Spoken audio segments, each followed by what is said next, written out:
बार की बात है, एक घने जंगल में विशाल बरगद का पेड़ था। उस पेड़ पर बहुत सारे तोते रहा करते थे। वे सभी हमेशा इधर उधर की बात करते रहते थे। उन्हीं में एक मिट्ठू नाम का तोता भी था। वह बहुत कम बोलता था और शांत रहना पसंद करता था। सब उसकी इस आदत का मजाक उड़ाया करते थे, लेकिन वह कभी भी किसी की बात का बुरा नहीं मानता था।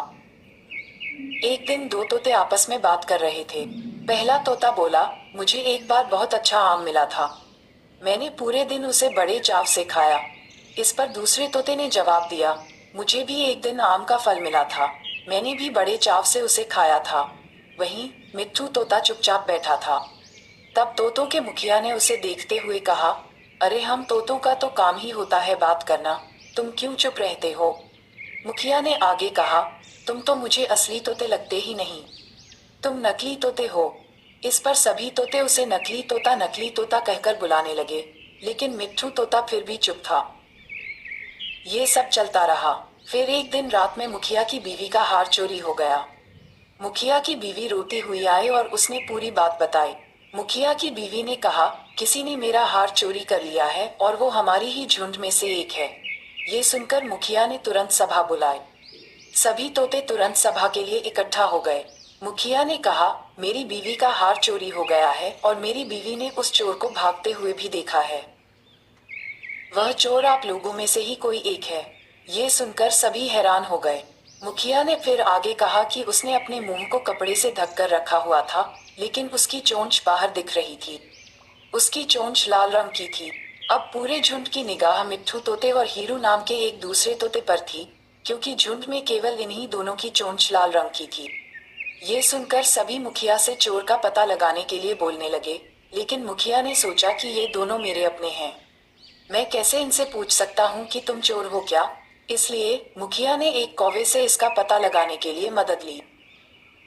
असली चोर का पता लगाने के लिए कौवे को बुलाया गया। कौवे ने लाल चोंच वाले हीरू और मिट्ठू तोते को सामने बुलाया।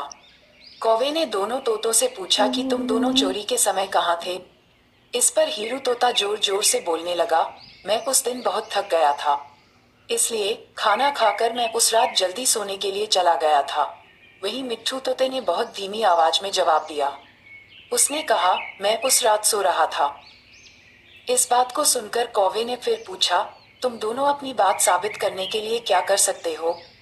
इस पर हीरू तोता फिर बड़ी तेज आवाज में बोला, मैं उस रात सो रहा था। मेरे बारे में सब जानते हैं। ये चोरी मिट्ठू ने ही की होगी, इसलिए वह इतना शांत होकर खड़ा है। मिट्ठू तोता चुपचाप खड़ा हुआ था। सभा में मौजूद सभी तोते चुपचाप ये सब देख रहे थे। मिट्ठू तोता फिर धीमी आवाज में बोला, मैंने ये चोरी नहीं की है। इस बात को सुनकर कौवा मुस्कुराकर बोला कि चोर का पता लग गया है। मुखिया के साथ साथ सब लोग हैरानी से कौवे की ओर देखने लगे। कौवे ने बताया कि चोरी हीरू तोते ने की है। इस पर मुखिया ने पूछा, आप ये कैसे कह सकते हैं? कौवे ने मुस्कुराकर कहा, हीरू तोता जोर जोर से बोलकर अपने झूठ को सच साबित करने में लगा था, जबकि मिट्ठू तोता जानता है कि वह सच बोल रहा है, इसलिए वो अपनी बात आराम से कह रहा था। कौवे ने आगे कहा, वैसे भी हीरू तोता बहुत बोलता है, उसकी बात पर भरोसा नहीं किया जा सकता है। इसके बाद हीरू ने अपना जुर्म कबूल कर लिया और सभी से माफी मांगी।